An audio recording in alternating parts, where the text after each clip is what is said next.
Good afternoon everyone. In this video of English I will teach you the first lesson of your English book named Honeydew Book, and I was teaching you the lesson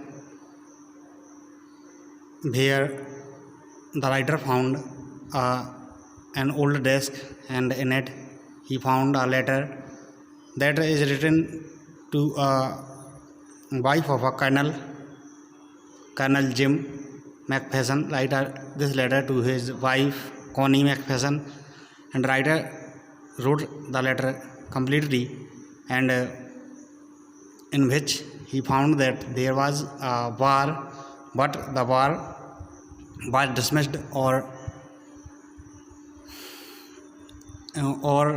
solved by a match, by football match. They didn't fight really. तो कल हमने पढ़ा था honeydew book के पहले lesson में कि लेखक एक डेस्क को प्राप्त करता है, लेखक को एक डेस्क मिलती है और उस डेस्क में उसको एक लेटर मिलता है। वह लेटर किसी कर्नल ने, किसी मेजर ने अपनी पत्नी कॉनी के लिए लिखा है। तो पत्र पढ़ता है, उसमें बताया जाता है कि कैसे उन लोगों ने उस युद्ध को समाप्त करवाया, कैसे युद्ध शांत हुआ था। चलिए देखते हैं। आई फोल्डेड द लेटर अगेन, मैंने लेटर को फिर से फोल्डेड किया। फोल्डेड मीन्स मोड़ दिया। उस लेटर को मैंने फिर से मोड़ दिया।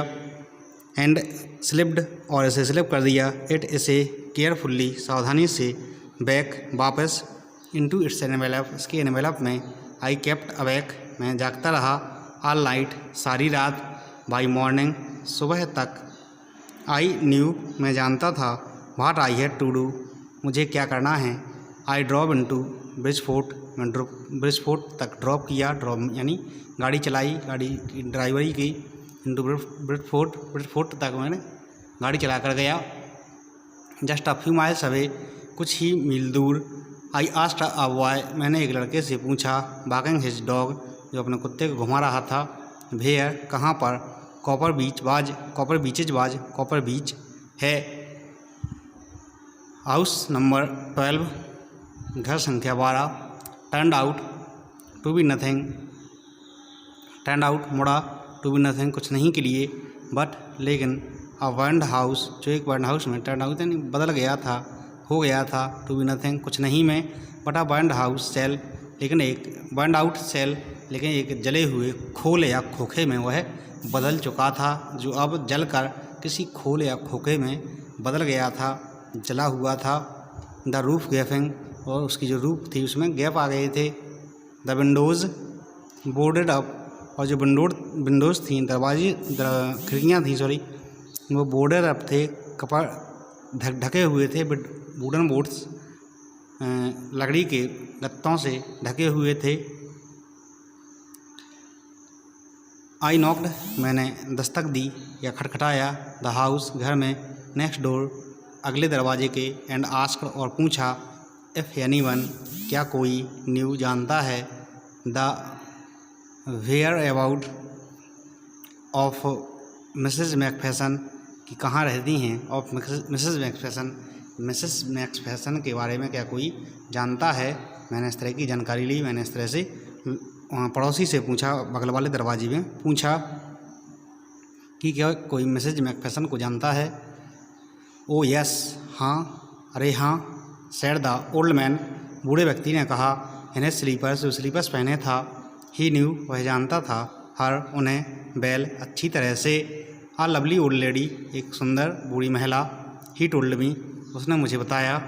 आ बिट मडल हेडेड, एक थोड़े से मडल हेडेड के साथ थोड़ी सी कन्फ्यूज। मडल हेडेड को हम कहेंगे कन्फ्यूज। थोड़ी सी वो किमकृतक मूड थी, मतलब चीज़ों को भूल जाया करती थी, चीज़ों में ध्यान नहीं रहती थी, कुछ चीज़ों को भूलती थी, कुछ कन्फ्यूज रहा करती थी। इस तरह से वो थी। बट एट हर एज, लेकिन उनकी उम्र में। शी वाज एंटाइटल्ड, वह एंटाइटल्ड थी, वह उन्हें शीर्षक दिया जाता था। टू बी, होने का। वाजंट शी, क्या वह नहीं थी। मतलब इस उम्र में भी आप उनको खूबसूरत कह सकते थे, क्या वह नहीं थी। 101 ईयर ओल्ड, 100 और 1 साल उम्र की, यानी 101 साल की उम्र की वो थी। सी हैड बीन, वह थी। इन द हाउस, घर में।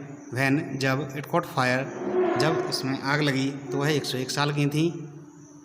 नो वन रियली न्यू कोई वास्तव में नहीं जानता। हाउ कैसे द फायर हैड स्टार्टेड आग लगी।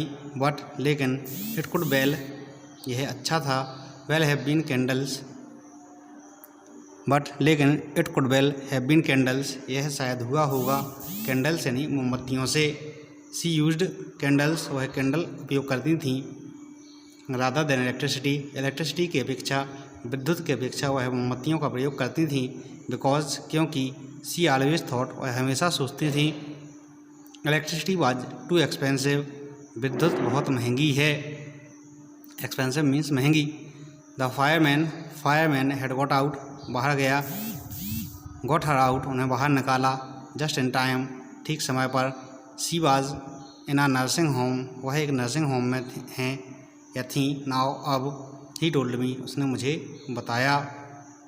बर्लिंगटन हाउस में ऑन द डोरचेस्टर रोड पर जो है on the other side of town कस्बे के दूसरी ओर। आज के लिए इतना ही, इससे आगे कल, तब तक के लिए थैंक यू।